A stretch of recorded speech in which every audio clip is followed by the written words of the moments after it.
I have learned that most of the things that I create, even though I think they're fantastic, they're not going to be successful. But if you incorporate a system of monitoring your campaigns, of monitoring your results, you're going to be able to turn off the losers and scale the winners. And that way, you're going to be able to grow your business. Here in our business, in our offices, the Natural Slim offices in the United States, we broke records. If you guys have followed my content for a while, you know that I built a business with my dad several years ago, and we've been making him a social media superstar. It's incredible what's going on.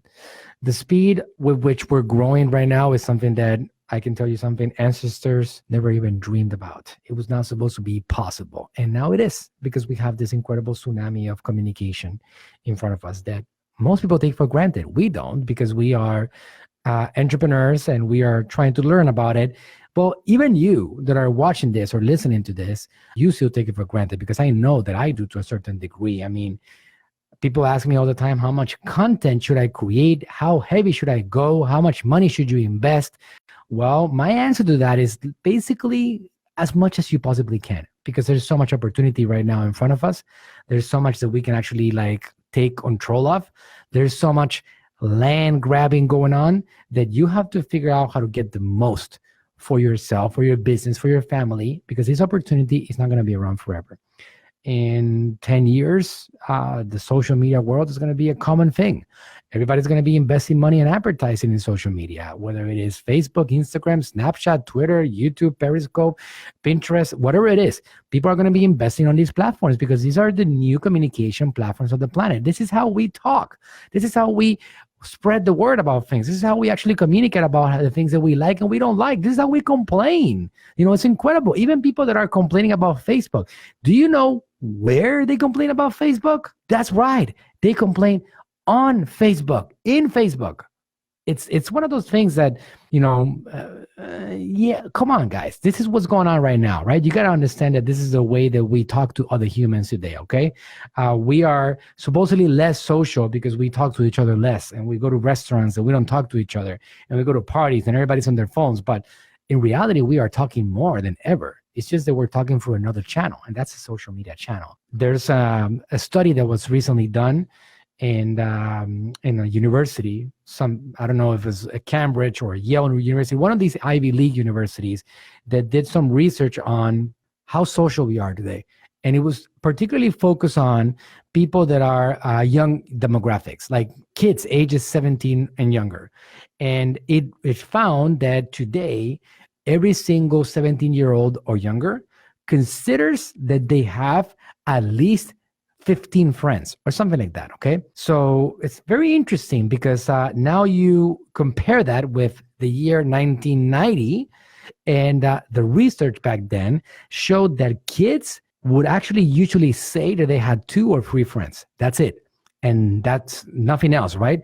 So even though the social media looks like it has taken away our life and our ability to communicate, the numbers show something quite different. It showed that we are actually doing more and accomplishing more through communication platforms. So it's just simply being able to observe what's going on this platform and being able to communicate to people correctly on them. That's what captures the attention and brings business into your world, okay? So my role in my agency is to be the strategist. Aside from being the CEO and the one running the show and bringing the staff and concentrating the production and handling some of the clients for them to be able to be safe and rolling and growing along the way, I am the strategist. I'm the one that builds the strategies for these companies to be able to continue to expand. How to get the most at the lowest cost. That is my goal overall. So I have figured out something really cool, and I want to share that with you guys today. One of the things that I have seen on the Facebook side of things, on the social media side of things, not only on the Facebook side of things, I'm talking about Facebook advertising, Instagram advertising, Messenger, YouTube channels, etc. One of the most important things that you need to have, if not the most important thing, let's say that it's not one of the most important things. Let's say that it is a single most important factor that determines whether you win or not in this game and build a business that withstands time. The most important factor is one word, and that word is patience. if you don't have patience to play a social media game, I want you to just literally watch House of Cards or play Fortnite and just enjoy life, because you're not going to be able to survive in the social media game. The social media game requires hard work and patience. And you're going to be able to test things out consistently and actively until you find those things that you can scale. Because if you don't find those things to scale, then nothing happens, right? But if you also invest on things, on strategies, on audiences, on ads that don't produce results, then you go down and you lose all your money, and you also have to shut down, okay? So in the social media game, I'm going to give you an analogy to the social media game, okay? And this is 100% true, and I have been testing it out myself, and it happens to be almost exactly the right formula. Think about Facebook advertising in the same way that you think of a baseball player and their batting percentage, what they also call the at-bat percentage. Now, what does that mean, and what am I talking about, okay? Well, in the social media game, if you create 20 audiences, just to tell you a specific thing, because there's campaigns, there's audiences, there's ads, etc., right? Let's say that you pick out 20 audiences.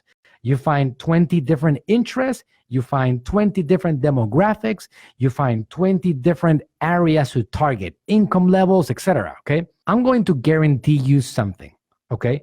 At least 16 to 18 of those campaigns, audiences, or ads that you created are going to fail, which means that in order for you to survive in a social media game, you have to understand that you, as an advertiser, as a marketer, you are kind of like a baseball player, meaning that a baseball player gets up to the plate and he's going to bat the ball. He's going to try to hit it and try to get on base. He's going to try to get on base safely. Do you know, I don't know if you guys are know about baseball rules. Everybody, generally, if you know anything about sports, you know that this is how it works. Do you know that a baseball player, if they succeed 3 times out of 10, they are eventually a Hall of Famer? Let that sink in. Meaning that if they fail 7 out of 10 times throughout their entire lives, 70% of the time, they are an absolute rock star.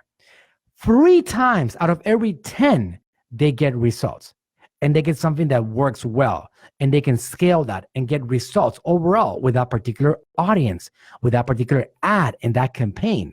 Well, it's pretty crazy to think that Facebook advertising works exactly the same way. And this is where most Facebook advertisers fail. They forget to actually implement a strategy that allows them to test. Because there's so much data. Guys, remember, in the United States only, there's 220 million people active using the Facebook app. Actively, right? Worldwide, there's 2 billion people actively using the platform. Most of these guys using the platform are never going to be interested in what you have to offer in your product or service. So you need to know that in order for you to find the actual people that are going to be interested in what you have to offer, you have to test out many different things.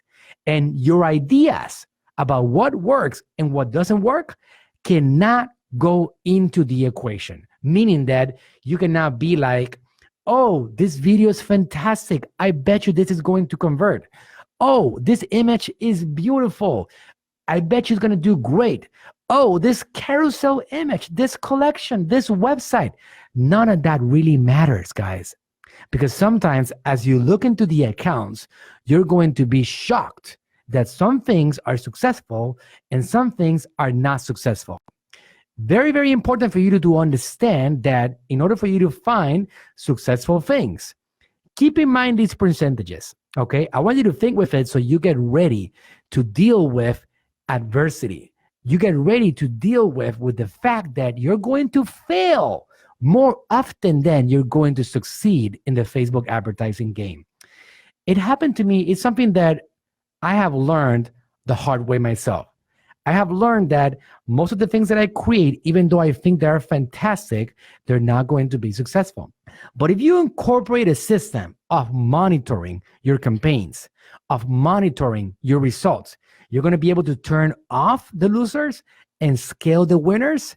And that way, you're going to be able to grow your business.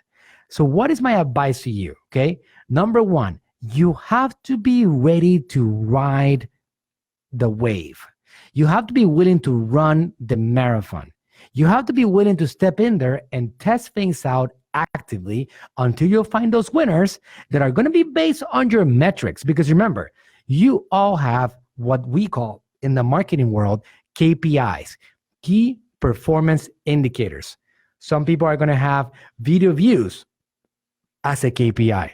Some people are going to have sales, purchases, leads, etc., conversions, whatever it is. You're going to have your own KPIs along the way that are going to help you monitor your results. So what you got to do is figure out what are those KPIs and turn off the losers so you don't bleed out, and scale the winners so you can grow your business. But always, always, always keep in mind that every time that you submit a campaign with an audience and with an actual ad, there is a 70 to a 90% chance of failure. Let that sink in for a second. 70 to 90% chance of failure. That's a lot, right?